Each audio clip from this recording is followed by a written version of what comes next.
Welcome to Winning the Shadows. Andy and Jim are breaking down UFC 320. Alex Pereira, Magomed, Ankalaev. It's not the rematch we wanted. It's the rematch we needed. So, on a scale of 1 to not in a million years, how excited or do you think UFC is to give Ankalaev a title shot, Jim? I think they might even not drug test Alex Pereira. Like, they want Alex Pereira to win this so bad. You were going there. I was going if Ankalaev beats him, they're going to make him run it back again.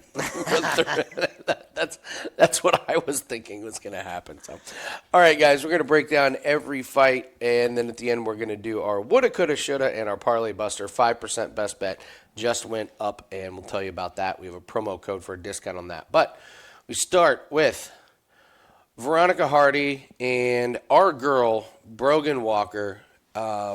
My girl, Brogan Walker, I watched all through Ultimate Fighter and then watched her get decimated by Juliana Miller. And then, do you remember how we lost money on Lucindo versus Brogan Walker? Do you remember this? Did we take her by finish, or did we get burned in another fight?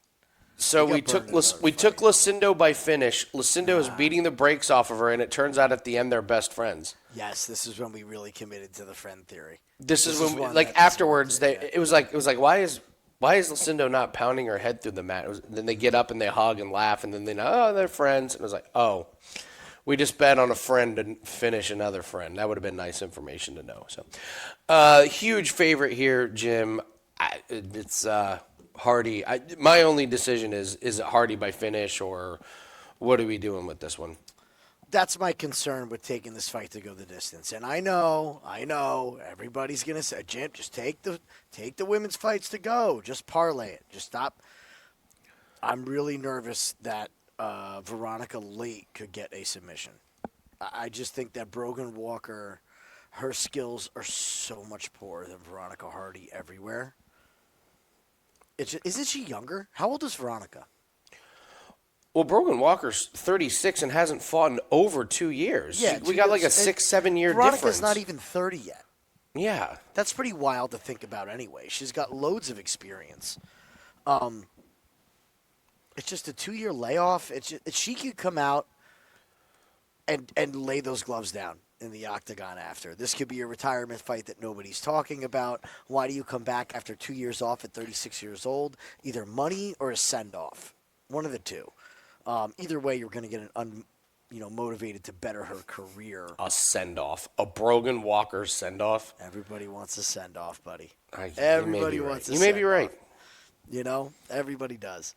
Veronica Hardy, she needs to be out-physical to be beaten. It's not Brogan Walker. Not exactly a physical specimen, Brogan Walker is. I think it's Hardy, and watch out for the sub. Just watch out. Be careful with this over 2.5. I'm with you 100%. I mean, do you know the difference in size between Eduardo Mora and Brogan Walker? Yeah. So I kind of like where Veronica Hardy's been at. She beat Juliana Miller, so we have a common opponent here. Mm-hmm. Jamie Lynn Horth, split decision, but I think we both like Jamie Lynn Horth. She's a tough fighter. Yeah, J.J. Aldridge is a tough fighter. And then Eduardo Mora, I mean, that was just the size difference was way too much there. So it's Veronica Hardy. I got to tell you, I like the finish. Maybe Brogan Walker comes back after 2 years and is like, I've been working my ass off in training, and look at me now. But, boy, when you haven't fought since April of 2023 and now all of a sudden here's a random fight, I find it hard to believe that you've been like, I'm going to take 2.5 years and train and then fight again at age 36. This is a real stretch. I think it's Hardy by finish. I'm guessing that we're going to hear something about, hey, Brogan, what have you been doing? Oh, I hurt my shoulder. Oh, we get injury, new business. We really need to hear the presser, if we get any information from Brogan, on what she's been doing for 2.5 years. We can get a really good tidbit there. I imagine it's not training with the Dagestanis in the mountains. All right, we move on to Brahimaj and Austin Vanderford. I'm interested in your take on this one. Where do you land? So I don't know if we can call this a side hustle for Vanderford. First of all, very surprised to see that he's 36 years old. Expected him to be earlier 30s. Okay. So that's always a question right there. It can't be understated the involvement that him and his wife Paige have in social media and her accounts and everything. I mean, they're making way more money there than they are. He's fighting not because he has to, probably because he wants to. And Brahimaj just come back and really look to improve. Now, we haven't seen him extended since this new version. It's been a guillotine in round 1 and a right hook in round 1. If we go to his win before that, it was a win in round 1. If we go to his win before that, it's a win in round 1. You can keep going down the list. This guy's killer be killed. The decision against Themba Garumba, it's a loss. Themba's not great. But, again, Mickey Gall, not super impressed with you beating Mickey Gall. I think that Vanderford is going to squeak out a decision in this spot. If he survives the first round and can avoid the submission and the knockout, I expect him to take over. I think the wrestling will be a little bit too much. Closely contested fight. Not going to have my money on it on either side. This is a total pass from a betting window. So if you have anything on this, fire away. No, nothing to plant my flag on, Austin Vanderford. I like this performance against Veretennikov. He took care of an opponent that makes a lot of mistakes. He was dominant. I know he lost a couple times in Bellator. Losing to Aaron Jeffrey is not, that big of a deal. Saucy, whatever, but he got finished early. So to go into LFA and get a, round 1 win and a, round 2, I think this fight not to go the distance is probably the best way to go about it. You got guys that are coming off of, I like that. Quicker wins. I really did like how he looked in his last fight. I'm not high on Veretennikov. We'll get to him in a bit. But Vanderford surprised me with how good he looked. It looked like, hey, maybe we have some resources behind us. Maybe we have some of that social media money to get a gym. They come across my Instagram feed all the time. My God, these two, this is all they do is post on Instagram. It's crazy. But, hey, I will say this. He seems like he's in a pretty damn good place mentally. And that it kind of starts like that. He seems to be enjoying himself. We don't know what goes on behind closed doors, but those two legit seem happy and, they're having fun. And that's, a large part of the battle. As you're in a good mental spot going into a fight. One of our favorite theories is to fade people that have chaos going on outside of the octagon, and Vanderford just doesn't seem to have it. I look for him to get the wrestling going, but if he doesn't, then he's live to get knocked out. But either way, I think the only way that I would bet this is an under. So that'd be my take on this one. Speaking of Veretennikov, he fights Soriano. I think the I don't know, the obvious thing to me that everyone in this space has a hot take on is like, oh my gosh, Soriano looks so good since switching weight divisions. Like they think they're the only ones that noticed. So we don't need to talk about how awesome Soriano has looked at his new weight division because everybody has this hot take. I guess I'm just more interested in the mistakes that Veretennikov makes, Jim. I don't trust this guy. He won a split decision against Prado. He looked bad even in a win. Prado couldn't take advantage. Take a drink every time he throws a spinning something that doesn't land or that is ill-timed or is that in the wrong position. He got pounded out by Austin Vanderford and really didn't look that good. Loses a split decision to Danny Barlow. I'm sorry, if you go to decision against Danny Barlow, you got to win that. You're either getting you can't lose a decision to Danny Barlow. So he just makes too many mistakes. I don't know what he does well, and I know what he doesn't do well, which is fight IQ. And I've watched him get taken down, and Soriano's the easy pick in this one. I faded Veretennikov in his previous fight, and I've seen nothing. I'm sorry, against Vanderford. I didn't play him against Prado because I don't trust Prado in the slightest. But it's Veretennikov. He's just fade or no play. Where do you land on this one? I really like Punalele Soriano. And this is a phrase that 3 years ago I thought I would never say. Oh, he was fade material, man. I mean, just these wins were these losses were just bad looking, right?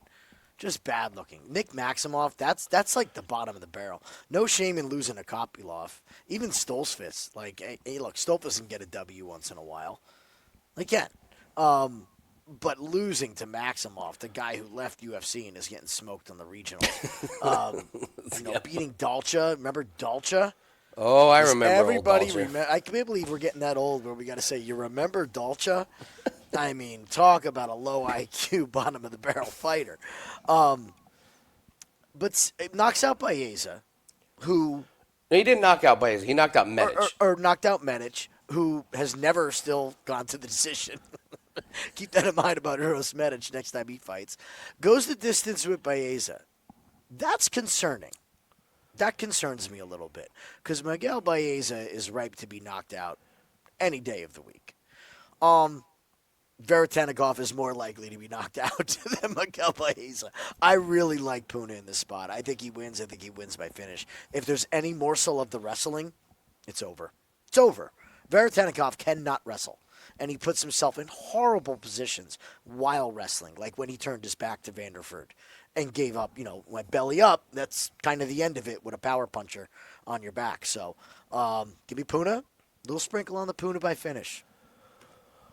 We move on to our boy, Patchy Mix, and Jacob Wiklacz. Wiklacz, I believe is how you pronounce it. Let's go with that.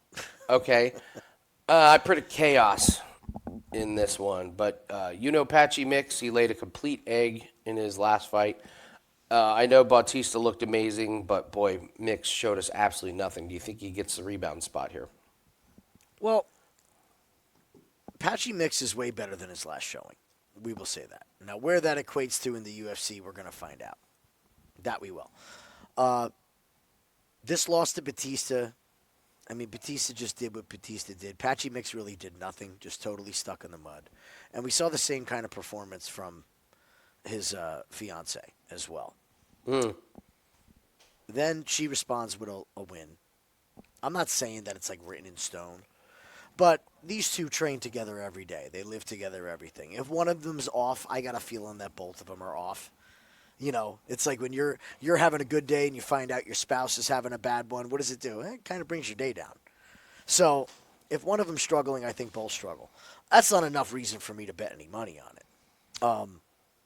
The biggest problem I saw with Jacob is that in the grappling, which he will try to do, he leaves hole after hole after hole after hole.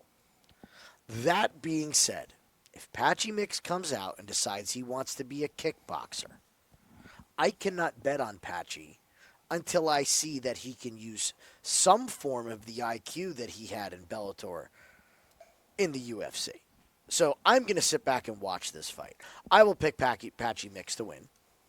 Okay? I'll pick Patchy Mix to win by sub. Is it going to get my money? No. Prove to me that you are the fighter that we all think you are. Because we've also seen this before where you get these hyped up guys like, oh, they have to bounce back. And it's just either it takes a while or doesn't happen at all. Really, I remember when Gokhan Saki got signed to the UFC, K1 kickboxing champion. He gets knocked out his first fight, and they fed him, I forget who it was, a bum. He gets knocked out again by somebody he shouldn't get knocked out by. Like, sometimes it's just not written in the cards, man. So, where are you at on this one? You buying the Patchy Mix Kool-Aid? I don't know. There's too many unknowns. Jacobs fought the same guy 5 times in Red KSW. I will repeat that. He's fought the same guy 5 times. So it's like, all right, we'll give this. All right, run it back. Okay, they're kicking everyone's ass. All right, run it back. All right, so what do I always say? Why hasn't this guy come to UFC earlier? Is he like in love with fighting over there? Does he love fighting the same guy for paychecks? There's something weird about it. He's wiry. He is violent. I'll give him that. Like, he can get into some real firefights. Fights will just randomly end up on the ground, not because there's a really great takedown, but like there's a knockdown and there's sprawl, chaos. Yeah, I'm just not sure Patchy operates in that world. Like I think if Jacob makes this, like you said, chaotic, I think Patchy could be in trouble. He couldn't deal with Bautista's weirdness and weird movement, and so I would like to think that Patchy, just the short notice and the UFC debut and blah, maybe that just affected him in the last fight. I'm not willing to put my money on it, so it would be Patchy.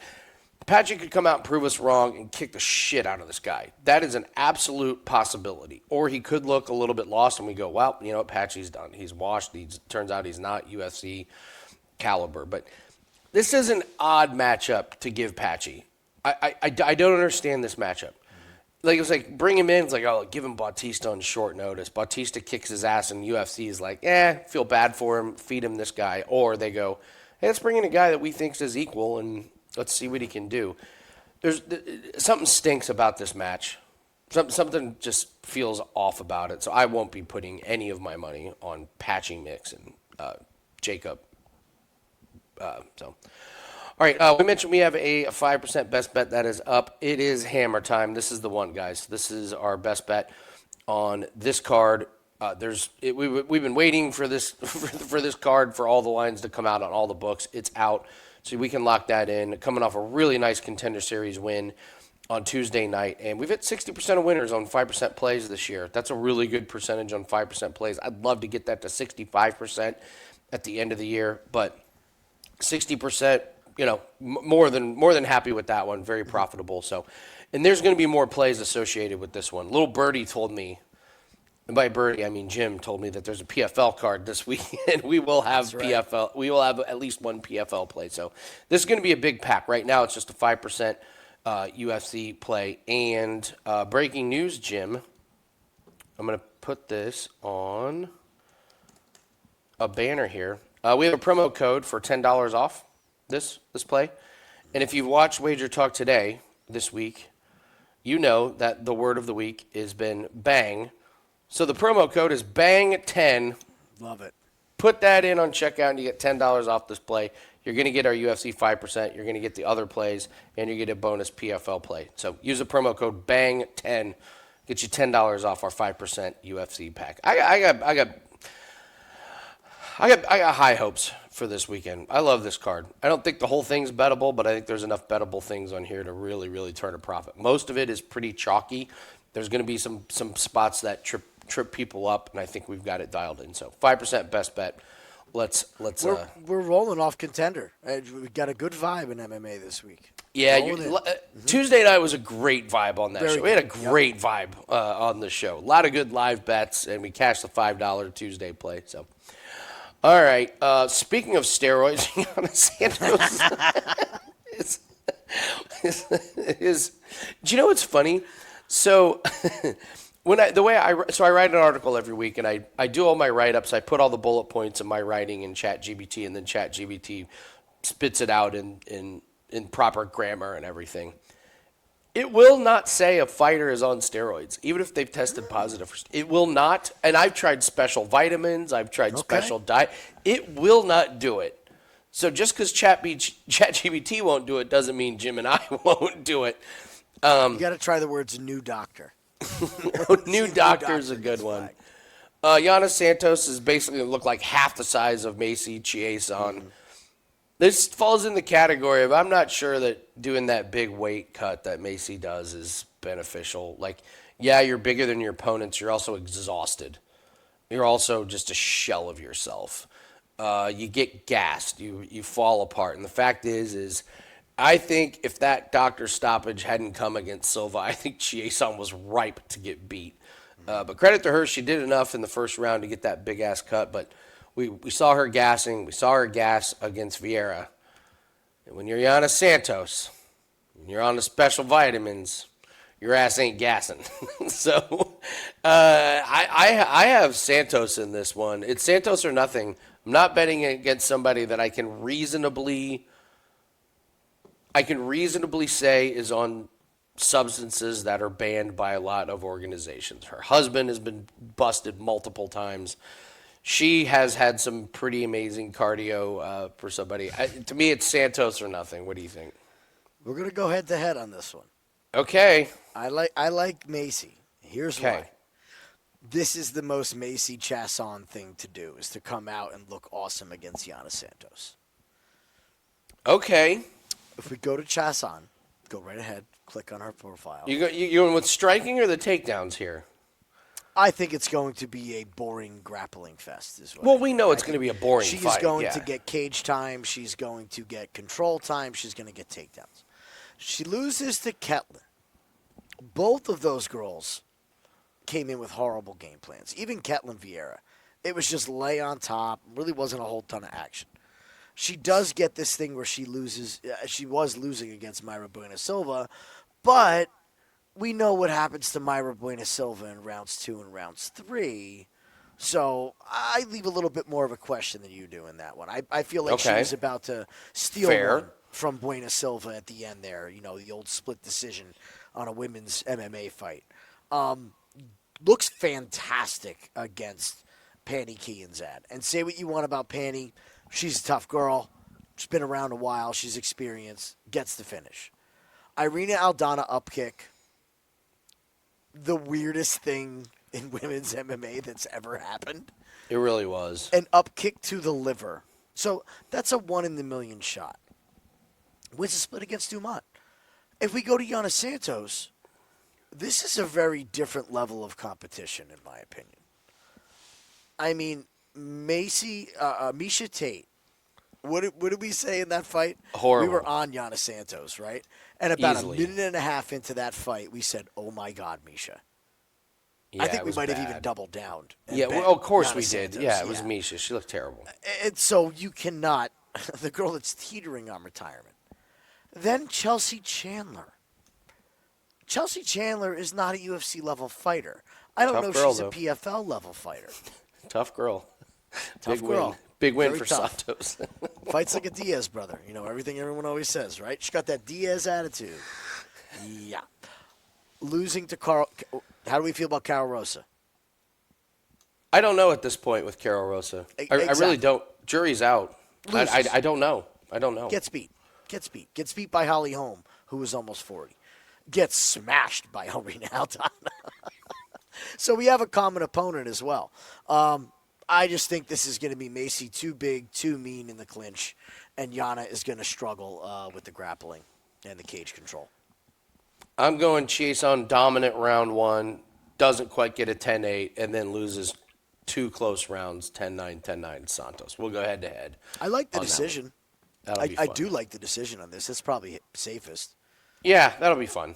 So, Daniel Santos and Ju Sang you get to go first.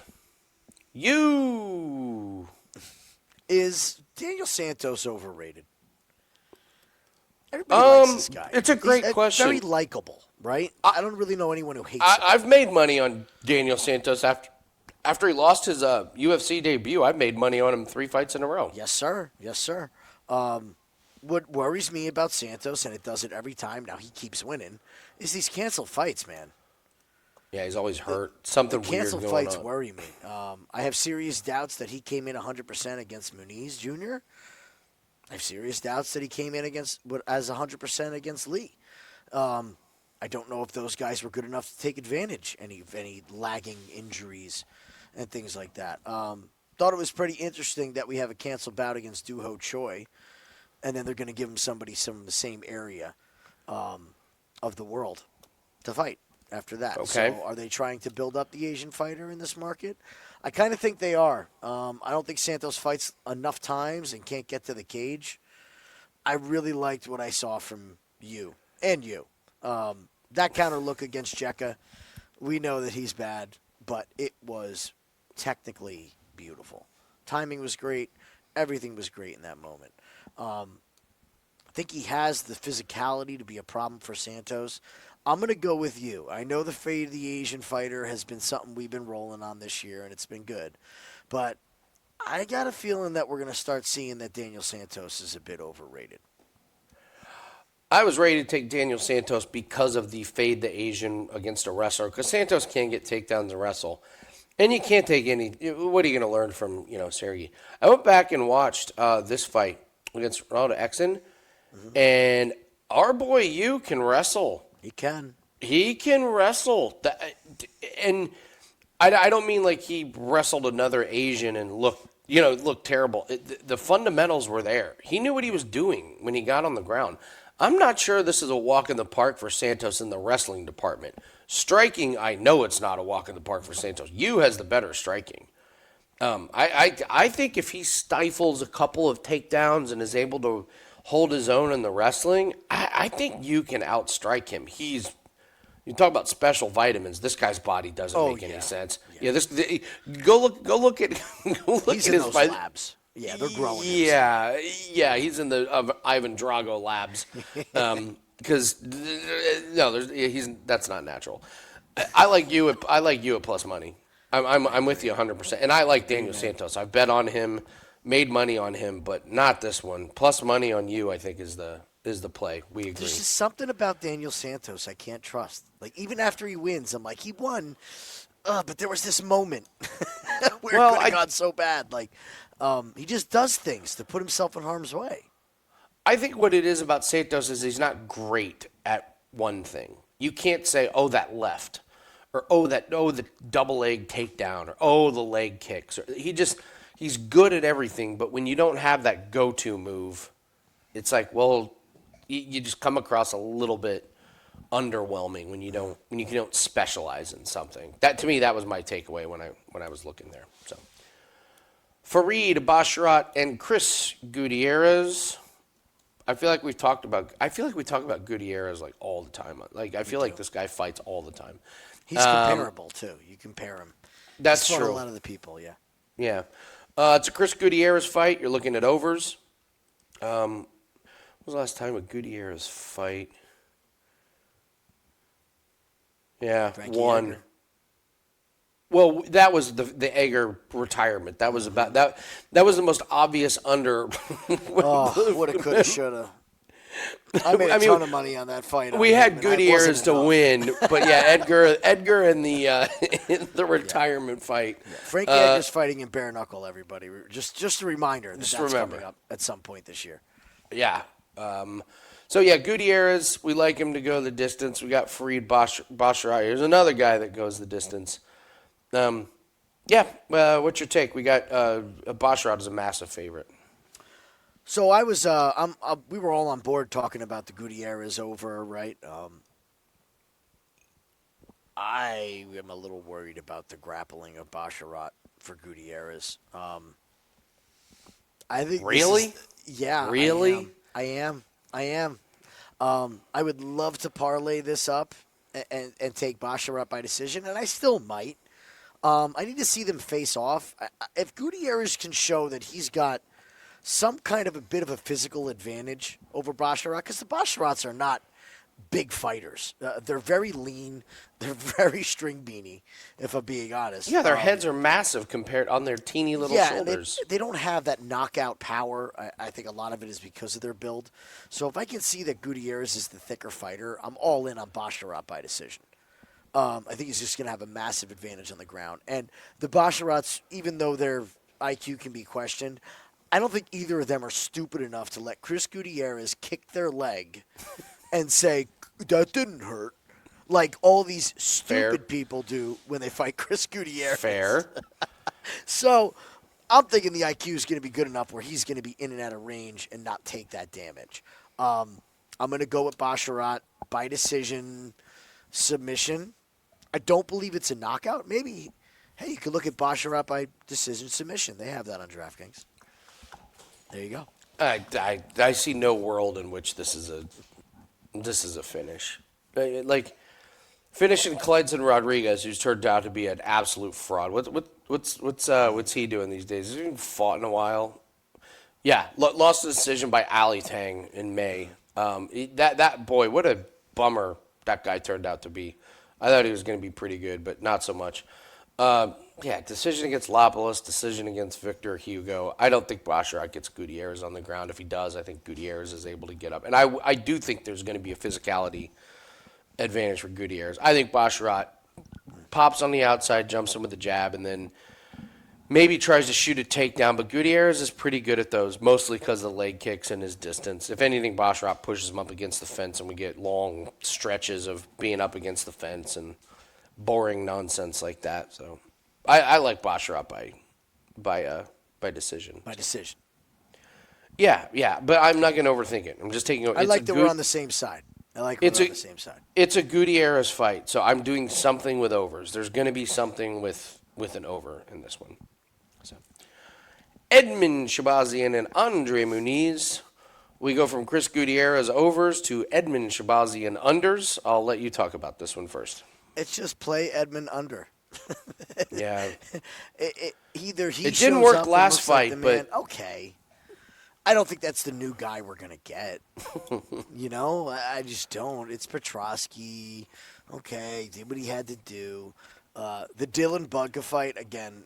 Well, why did we not make more money? We made a ton of money. We made a lot of money on that fight, and God. we should have made more. Should have made more. Mearshart, grappling advantage, striking disadvantage. You put him in with Edmund, what do you get? You get a finish. Okay? Anthony Hernandez, grappling advantage, striking advantage in an Emmett fight. What do you get? Finish. It's one of those things. He just goes under.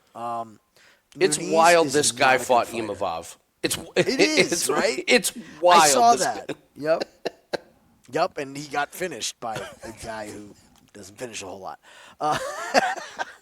So I am going to lean Shahbazyan. What I'm worried about is that Muniz somehow, in his busted self, falls on top of Edmund. He's going to have to fall on top of Emmett because Andre Muniz does not shoot good takedowns. He is a jiu-jitsu nerd to a T. To a T. And we've seen him try to get in these clinch situations, and you know what happens when he does? He gets knocked out. He gets hurt. Yeah. So I will lean Emmett in this spot. I love this fight not to go the distance. Somebody comes out with egg on their face in this fight. To a T. Every time. 10 times out of 10. Somebody's getting carried out of this cage in this matchup. I'll never forgive Andre Muniz for somehow miraculously winning against Park. This was one of the worst fights you've ever seen. Took him down 11 times, did nothing with it, got outstruck, and somehow the judges gave it to him, which it was just travesty. He should be on an 0-4 run. And, okay, all right, Brendan Allen. All right, he lost to Brendan Allen. Getting ground and pounded by Paul Craig is the absolute worst look of all worst looks. Mm-hmm. So he gets this ridiculous fight against Park, which was laughable. And then I went back and watched this today because you only need to watch a round. And Muniz was trying to strike. It didn't go well. He tried to take down. It didn't go well. And then he just got nuked. I didn't know Edmund Shahbazyan was going to be taller than him. I thought Muniz was going to be taller and have the reach. So when I saw that, I thought, oh, boy, give me Shahbazyan all day. I like this fight against Prochazka. He managed his cardio well. And the fact is, he dropped Prochazka in the third, almost got the finish. It was very, very close to getting the finish. I thought Shahbazyan looked really good. It was one of those, remember when Olberg gassed himself early in his career and lost a fight? And then the next fight, he didn't throw anything because he was like, don't get tired, you're going 3 rounds. Don't get tired, you're going 3 rounds. I think that's what happened with Shahbazyan.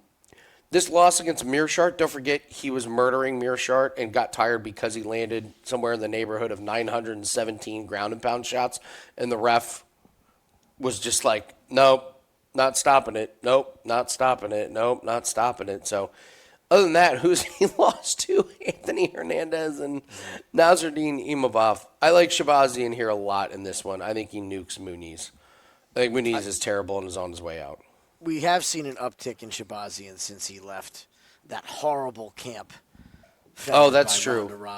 Ronda Rousey. He's now in the gym with Sean Strickland at Extreme Couture. So, I mean, this could be right in line with getting out of there and getting to a good gym. We've seen an uptick in Shahbazyan. Teba Gautier versus Tristan Vines. Listen, if you're looking for underdogs on the card and you're looking for sprinkles, I would not look at this one. This poor guy. What do we always say, Jim? When the UFC calls and offers you a fight, you say yes. Yes. Francis Ngannou, Tomorrow? Yes. Yes. I would say I would have thought twice about this one. A couple punches. He takes a nice nap. He waits up. He's refreshed. He's got 12 more grand in his pocket. Okay. What else are you going to do? All right. This guy 3 fights ago fought an 0-7 fighter at Birmingham Beatdown 2. I don't know if you saw the ratings, but they were way up for Birmingham Beatdown 1. And now this man, this fight, this is just a complete. I don't even have lines on this one. We don't need to talk too much about it, but what's Gautier by finish going to be minus 1,500? You think we get a minus 1,500 on finish? There's no way this line is below minus 2,000 on the money line. Money line?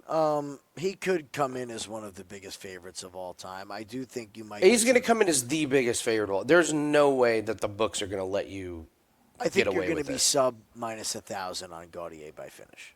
I think it's going to be minus 1,500. Yeah.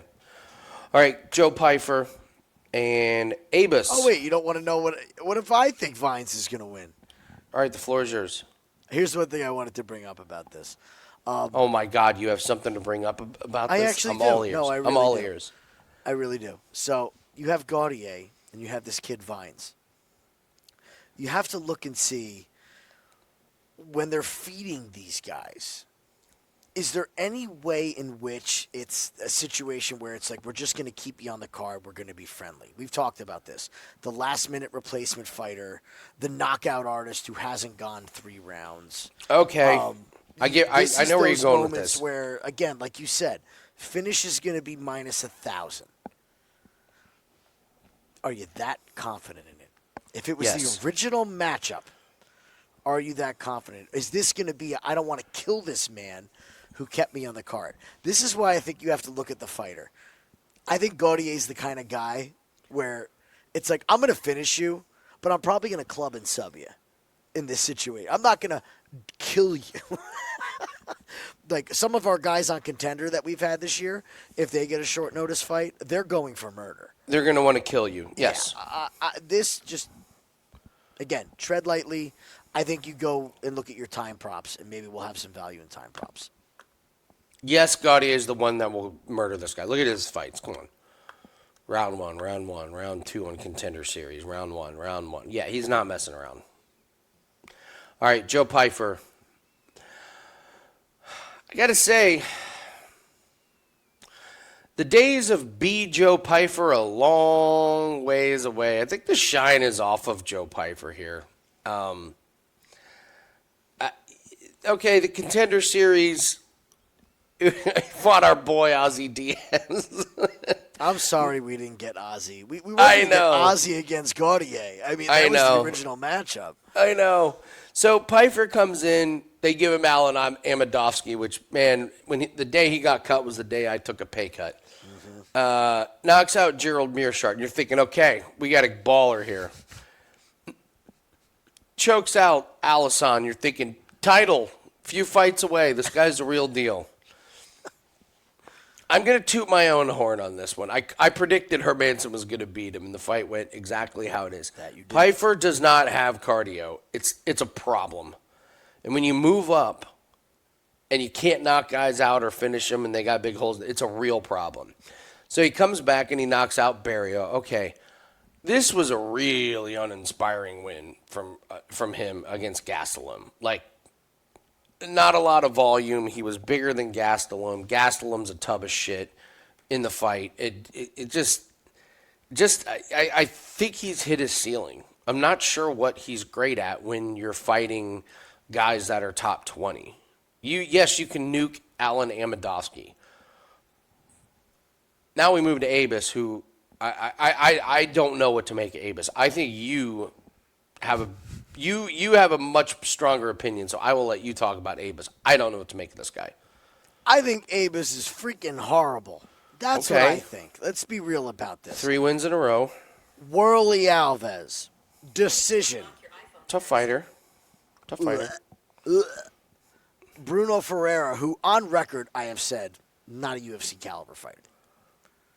Michelle Pereira. What do you mean not UFC caliber I fighter? will He just stick won by- 2 in a row. I He beat will Armin stick by- Petrosian. He beat Jackson McVeigh and Armin Petrosian, who's lost 3 in Undefeated a Jackson. row. Undefeated Jackson McVeigh. And he's stirring me up. He's gaslighting me here in this breakdown. Just gaslighting. Abus has got the benefit of really good matchmaking. The Pereira thing was like, oh, well, Michelle Pereira is going to kill him. And then we learned that Michelle Pereira's personal life is an absolute disaster. Shambles. And Yeah, it's I feel been, bad for and look him. at the results of it. Yeah, it's been bad.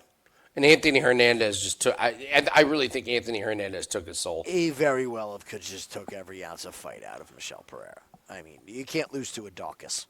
Okay? You can't lose to a Dawkins. Convincingly. I think this is Pyfer exposing Abus. Joe Pyfer can go 3 rounds in a hard fight. I don't think that Abus can. And say what you want about his last fight against Gastelum. Nobody finishes Gastelum. It's really hard to finish Gastelum. And he goes to decision. And he makes everybody work in that 3rd round. And Joe was getting hit. He ate the shots. He did what he had to do to win the fight. I like Joe Pyfer in this spot. More so a fade of Abus than it is a bet on Joe Pyfer. And I do agree with what Andy's saying, is that Joe Pyfer had a rocket ship to the title, and it was way too much too soon till we saw if this guy was battle-tested or if he could even go to a decision. And that was the exposure against Hermanson. Is now you got to win by decision. He's proved to us he can win by decision now. So the money line on Pyfer I love. I do think people are going to get hurt a little bit with the Pyfer by finish. Be careful it's good, on Pyfer by good finish call. on this fight. Good call. If Pyfer doesn't get the early finish. We've seen Abus wrestle against, Bruno, but Pyfer's going to be big. Jim, there's a chance this fight could be really boring. I think it is. I think it's a horrible fight. Yeah, there's a chance this could really, Joe Pyfer's fighting, and then you're like, oh, God. All right. All right, so we move on to Josh Emmett and Yusuf Zalal. I'll let you start on this one. Josh Emmett's training with T.J. Dillashaw. Ooh. T.J. Dillashaw? EPO man himself. As Sterling would put it? Yeah. Just, Lerone Murphy did what Lerone Murphy does. What a G that guy is, right? How's that for 2 wins in a row? Lerone Murphy beats Emmett in a decision, avoids the bomb, and then smokes Pico. I love Lerone Murphy. Okay, Josh Emmett, the punch heard around the world against Bryce Mitchell. That sent Bryce Mitchell into the CTE realm. And that's why we got Crazy Bryce now, so we can thank Josh for that. Josh is old. He's been through a lot. He's been through a lot of injuries. I did think that he looked like he lost a step against Lerone. I don't believe it was just that Lerone is that good. The explosiveness of him is gone. I think that's going to really lend Yusuf Zalal to be able to mix in the cage grappling, to be able to close distance, and kind of be a problem as an all-around fighter with Josh Emmett. Emmett relies on that jumping in style, and we've seen Zalal be really good defensively since he's come back to the UFC. I want to highlight defensively. Don't just look at what he's done offensively. He's won however you want people to win. But defensively, every interview at the end, you don't really see Zalal with a lot of lumps on his face, do you? He's doing exactly what he needs to do to win fights, not take damage, and fight more often. That tells me that this guy's got everything locked in his life. I'm going with Zalal. I think he gets a win against Emmett. And when he steps up to the next level after Josh Emmett, let's see what the matchup is. It might be time to fade Zalal then. We'll take a look. I think he gets past Emmett. I love Zalal by decision. I just love it. Okay. What did he do against Cater? Won the first 2 rounds and avoided all the, and I know he got he took a bunch of heat for running away in the 3rd round. You know who was mad about that? The guy who lost?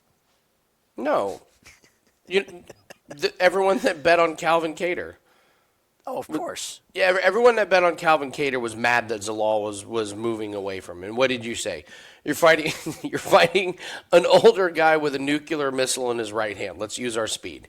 Mm-hmm. Exactly. everyone that bet on Cater was like, no, he's just running away. Stand in front of him and don't block any of Cater's punches so we can cash our Get ticket. into a war. Why? Conveniently forgetting Zalal cruised through the first 2 rounds. Now I think Cater might be, whatever. We can talk about Calvin Cater another time. Okay, I just keep hearing about, man, that right hand of Emmett. That power, man. Preach. That power. Man, he can knock out anybody. Can he? He didn't knock out Lerone Murphy. Numbers are numbers, folks. Okay, Numbers knocked are out numbers. Bryce Mitchell. Okay, Tapuria, we can give him a pass. Okay, didn't knock out Yair. Didn't knock out Cater. Didn't knock out Ige. Didn't knock out Burgos. Who did he knock out? Bektic. I keep hearing about this, but this man is older and older and older, and at some point you don't have it. And we bet big on Lerone Murphy in that one, and Lerone Murphy did exactly what we thought he was going to do, and I'm with you. He was a step slow. And even with TJ Dillashaw's training regimen, I just think Zalal's going to be a half step fast. He's going to jab. He's going to move. I don't know if he can get Emmett down. Emmett's kind of stocky, kind of hard to wrestle down, but if anybody can do it, Zalal can.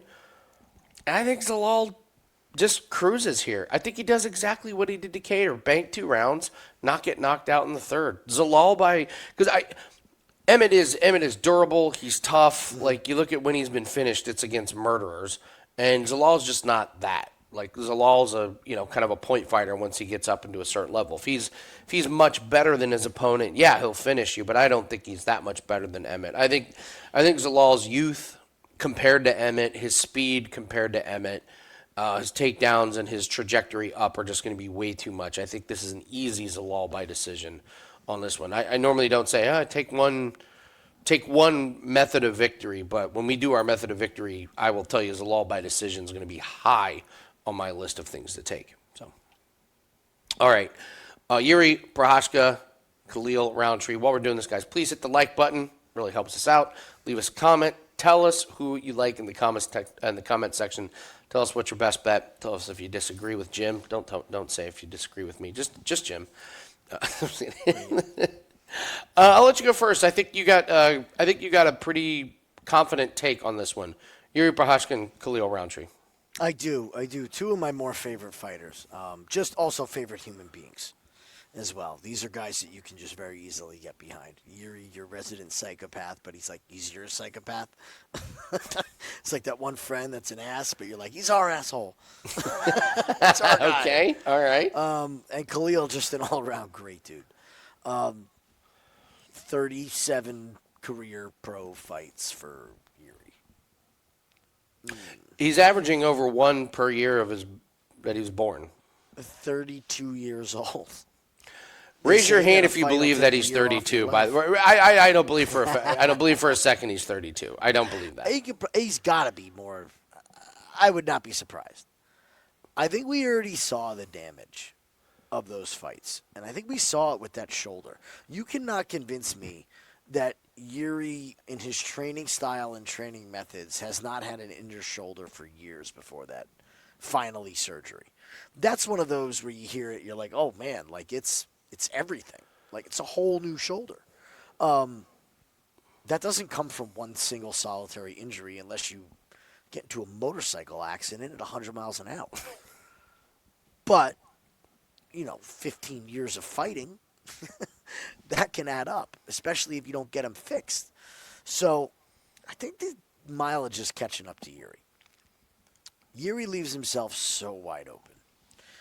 Both of his contests against Alex Pereira, you saw it from the very beginning of that fight. Like, the saying, oh, there's levels to this. You could see a difference in the striking where it was like every time Alex threw something, you were worried because it was just a matter of time before it found the chin of Yuri. He gets the win against Rakic. He's losing the fight. He comes back and gets the knockout. Against Pereira, it's never even a contest in the second one. It's worse. Easy money. Jamal Hill, the ultimate fade. But it takes him to round 3. And Hill had a moment or two in that fight. Hill's more of a volume puncher, not a KO shot guy. I think if Khalil hits Yuri with the same shots that Jamal was able to hit him with, I think Yuri's taking a nap. Khalil is so tight with his striking. It is technically beautiful. What I love is that he's not a one punch and that's it. He throws 3-4 combinations. Ends with the low kick. Goes to the low kick. We've seen Yuri have trouble with the low kick as well. So from a technical standpoint, I think Yuri's outgunned. The only way that I could see Yuri winning this fight is he has to mix in the wrestling. He has to mix in the cage control and get Khalil uncomfortable. Jamal was not able to do that in their last fight, and it was just Khalil doing whatever he wanted to do. I'm going with Khalil Rountree. I'm going with Khalil Rountree by KO. I think he's going to catch Yuri. I hope this isn't a real ugly knockout like the Pereira one, because I love Yuri and I want to see him fight again, but I got to go with Khalil here. I think I'm in agreement with you. It's just the defense from Yuri or lack of it. He's just not quick enough to move out of the way. And I had, when I wrote my article, I had the same thing right now. 32 years old, 37 fights. I'm not sure he's 32. And, yeah, it's a lot of damage and a lot of violence. Even when he wins, it's violent. Yeah, it's a violent fight. It's a violent style. So I thought what a clinic Rountree put on Jamal Hill. I was very, very impressed with that. And, yeah, it's kind of interesting. Who is the only guy that these two have lost to recently? It's Alex Pereira. Yeah. So, yeah, I echo the same things you said. It's just it comes down to the lack of defense from Yuri. He uses these weird movements. I don't think he can do much with leg kicks. I thought Rountree did a great job with his leg kicks in his last few fights. And the fact is, he was performing well against Alex Pereira. Mm-hmm. Early on, he was doing well. So that's a situation where he goes into that fight outgunned and outmatched and outkicks everybody's coverage, right? Yeah. It was all he's going to get murdered. And he held his own. Yeah. Move on to Merab Dvalishvili against Corey Sandhagen. I am not going to overthink it. I'm just going to keep riding the train of Merab. I don't know what stops this guy outside of mistakes that he makes, which he hasn't shown that he's making any. A flash knockout, which he is hittable, but nobody's taking advantage of it enough to get the win. We love Corey Sandhagen. I'm just not getting in the way of Merab. And he's getting better. That's the thing. It's like he's getting better. Relentless pace, relentless wrestling. I don't know how he does it, but it's just too much. He's laughing in there. He's to the point where he enjoys it. Like he's a sick man. Like he enjoys putting his body and his opponent's body through hell with the cardio. He like lives for it. So he's just a different breed, man. And as good as Sandhagen is, I do think, I think Sandhagen's striking is just going to be a little bit different, but is it going to be that different from Sean O'Malley, who Merab just, made his bitch? I don't know. Sandhagen, takedown defense has gotten better. He's got a lot of get up, but it's like Merab almost loves it when his opponent gets up just so he can take him down again. So Merab's going to just crowd the pocket. He's going to get in there, and I think he's going to frustrate Sandhagen. And Sandhagen's not going to get a chance to use his weapons from range. It's Merab all day for me. What do you think? I'm a little higher on Sandhagen than you are. We love Sandhagen. We love him. Yeah. But I know it was a knee injury for Fig, but man, we bet big on Corey Sandhagen in that fight. We loved it. Here's the beautiful thing about Merab and Merab's fights is you can bet Merab fights live. It's probably one of the best things ever this year since Merab has gone to this title run is they just keep giving you in round 3 the best odds of the fight on Merab. It's true. And we're just hitting the championship rounds. I mean, how many times have we hit Merab in round 3? Hit him in round 4, even if it's minus 200. You're like, he's got the cardio. The other guy's dying on the stool, and Merab's laughing. Merab's planning where they're going to dinner afterwards. Yeah, they continue. He's talking to Dana White in round 5. Dana, you're like, I can't believe this guy's still moving. It's just been a cash cow to bet Merab after round 2. You get plus money against Umar. You get plus money live. You can go down them all, man. Against O'Malley, it was like, oh, O'Malley's going to knock him out late. He's going to get tired. Cejudo. All right, he's a great number.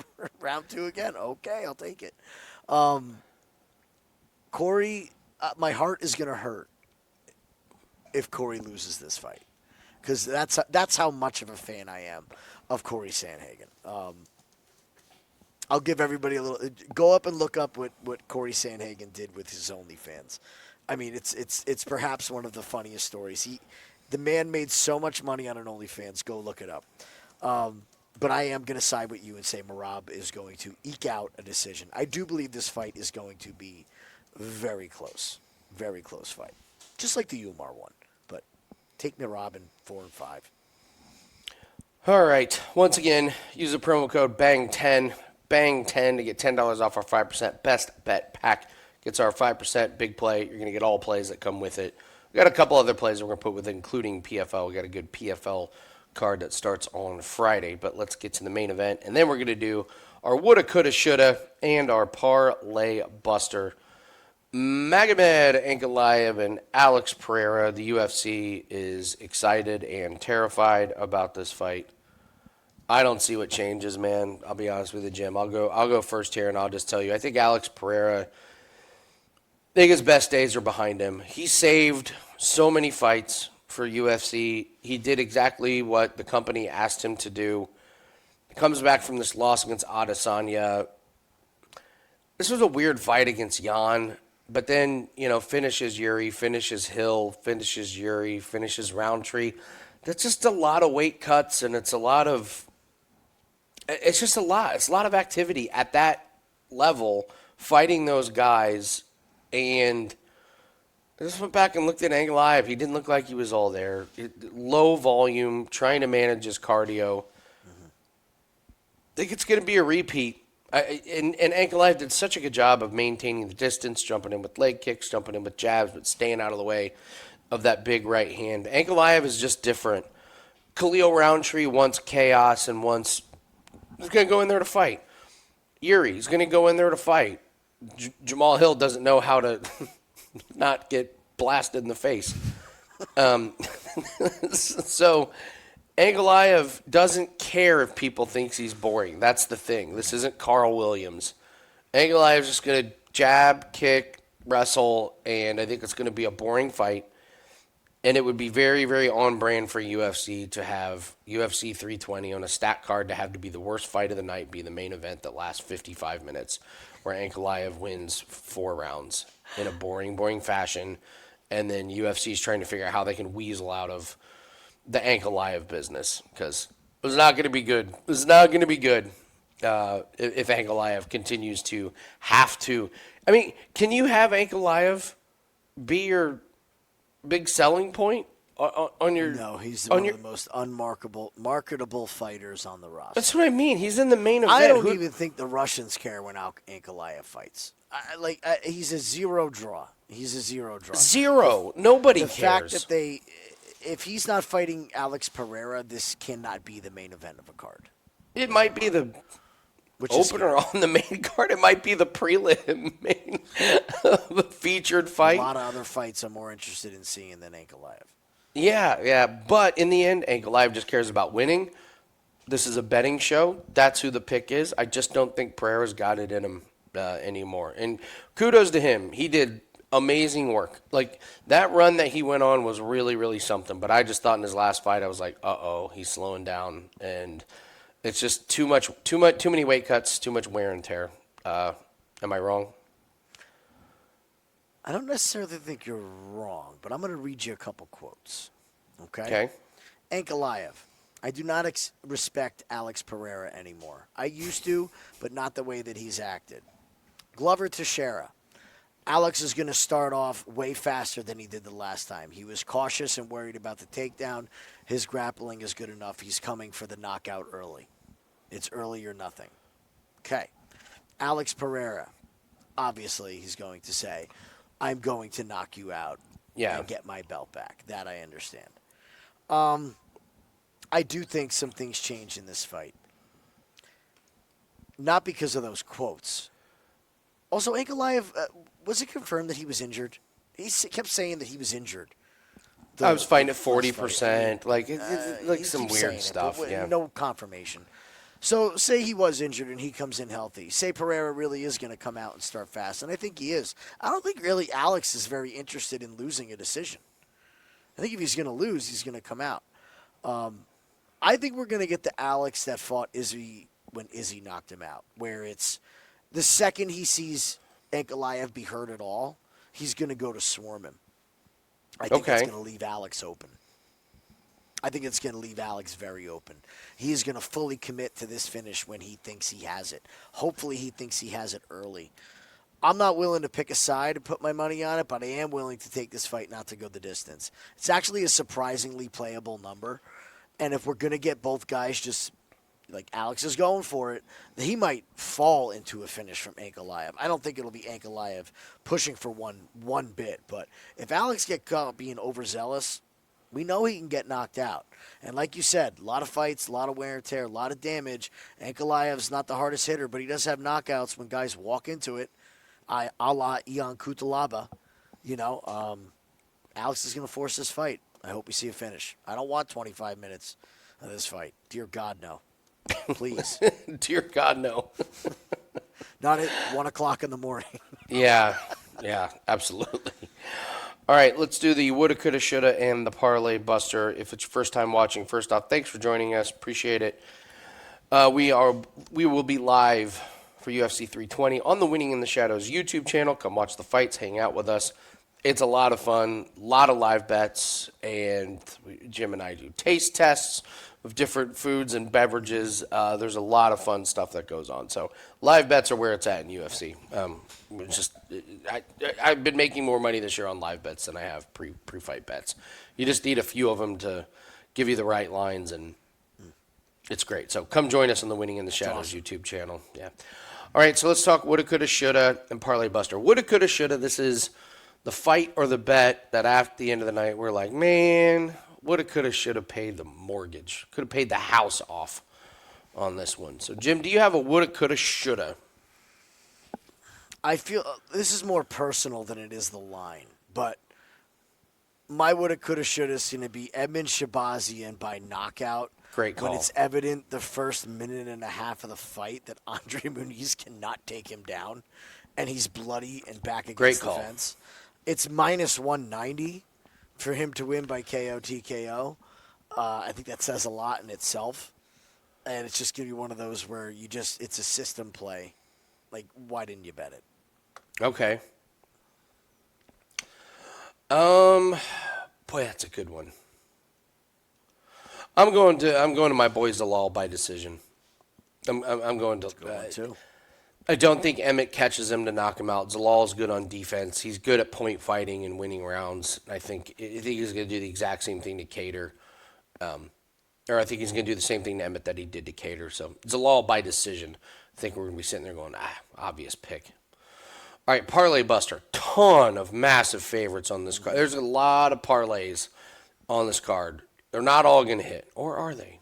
What is going to be the parlay buster here, Jim? So I'm looking at it as what is going to be the fight that the most people lose their money on. Okay. There's one thing that we've noticed this year in all sport is that the can't miss, everybody's on it. Guess what? It's missing. Okay. It's missing in all sports, okay? We just saw it with Contender. Biggest favorite on the card. Everybody takes him by finish. He squeaks out a decision, no contract. So we're looking at this main event. Who's going to be the most parlayed? I don't think that Merab loses. I think he can beat Corey. Yuri as a favorite. I think we could see Yuri the Prochazka. Yuri Alex parlay, the Yuri Merab parlay. I think those last three fights are going to probably have the biggest handle when it comes to parlays on the entire card. So I'm going to go with Yuri. I think Yuri busts a couple parlays when Khalil gets the finish. Okay. I will go with. There's two of them that I'm pretty worried about. There's something about Basharat that terrifies me, but in the end, I'm going to go with Joe Pyfer. That last fight against Gastelum, man, it left a lot to be desired from Joe Pyfer. I don't think Gautier loses. I'm with you. I don't think Shahbazyan loses. Basharat worries me a little bit. This Santos U is not parlayable. I don't think anybody's. I don't know why anybody hates themselves to parlay Daniel Santos. Yeah, Chiasson Santos, that's not parlayable. Patchy, I guess, is parlayable, but I like him. I don't think Soriano's in a ton of parlays. So I got to pick a fight that I think people are going to put a lot of. I think people are still. I think people are still remembering Pyfer from way back when. And if you and I agree that this is low volume and this is a like boring fight, you don't want to leave it in the hands of the judges. And I worry that Abus is going to do something kind of get him on the ground, steal around here or there. I'll go with Joe Pyfer as the parlay buster. I can't say it's my most confident parlay buster ever, but the other one I was going to go with was the Hardy and Walker over. That's a great one. Should I change tricky. it? No. Okay. Well, you can talk about it. Go ahead. Actually, I actually do believe in this one a little bit more than Pyfer. We just saw Bisping rank fighters 1-1 on Tuesday. You can most certainly have 2. Go for it. Okay. Brogan Walker's atrocious. Last time we saw her, she's laughably atrocious. Yeah. The only reason she didn't get finished in both of her UFC fights was because she happened to be friends with one of the other fighters, Lucinda, who's a murderer, who's probably going to be fighting for a title soon. And you got Veronica Hardy, who has a great coach, who knows how to wrestle and be over aggressive. I think people are just going to pencil in a Hardy and Walker fight to go over, and I think Walker's that bad that she can get finished. 36 years old off a 2.5-year layoff. Yeah. So I'll take that as a parlay buster. I think everyone's going to say, over. Just throw it out, tacking onto my favorite play. And all of a sudden there's Hardy choking Brogan Walker's head off. So I can't believe we're seeing Brogan Walker again, Jim. That was a name I did not. I had completely forgotten about. I was like, retirement. She was so bad. Retirement. After an illustrious 0-2 career. Never know. Yeah. All right, that's going to do it for us. Thank you so much for joining us. Hit the like button, leave us a comment, tell us what bets you like, tell us if you agree or disagree with anything on the card. And again, use the promo code BANG10 to take $10 off our 5% best bet bag. One of my buddies, his dad worked with Diamond Dallas Page as a bouncer at, I believe it was Hooters. DDP? He was a bouncer at a Hooters in Tampa. And, that sounds about right. and I think that's how the story goes, and that's how he was discovered. So somebody watched him throw like a couple people out by himself and was like, "Hey, you should get into wrestling," and that's how Diamond Dallas Page got his start. I'm not saying that's exactly. I'm not saying that's the exact story, but I did know somebody that worked with Diamond Dallas Page as a bouncer, and that's where he was discovered before his wrestling career. So, leave in the comment section. And you get the diamond cutter. Boy, leave in the comment section if you know the story about Diamond Dallas Page, because I think I butchered it a little bit, but yeah, I'm pretty sure it was a bouncer at a Hooters in Tampa. So, all right, thanks very much, guys. Good luck on all your plays. We'll see everyone later. Take care. See you Saturday.